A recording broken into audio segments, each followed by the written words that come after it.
Mayai ya mwanamke kupungua nguvu. Yes, utafahamu vipi mwanamke kuwa mayai yako yameanza kupungua ubora? Hizi ni dalili kuu tatu ambazo ukiziona wasifahamu kuwa mayai yako yameanza kupungua ubora wake.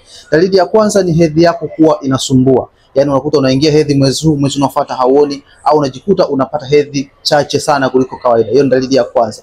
Dalili ya pili ni kupoteza ile hamu ya tendo la ndoa au hisia ya kushiriki tendo la ndoa. Hii pia inaashiria kwamba mayai yako yamepungua ubora au mayai yako hayazalishi kabisa. Lakini dalili nyingine ni pamoja na kukosekana kwa ute wa uzazi. Ukiona ute wa uzazi umekuwa ni wa shida, yani umetoka period siku 3 siku 4 haupati ute, na ukijumuisha haupati pia ujauzito, basi ni dalili moja hapo ambayo inaonyesha kwamba mayai yako yamepungua ubora wake, hivyo ndio maana haushiki ujauzito. Cha kufanya, kama haujafikia umri wa miaka 45 na kuendelea, basi unao uwezo wa kuboresha mayai yako vizuri na ukashika ujauzito. Wasiliana nami leo nikusaidia package maalum ambayo inaenda kusaidia kuboresha mayai yako ili uweze kubeba ujauzito.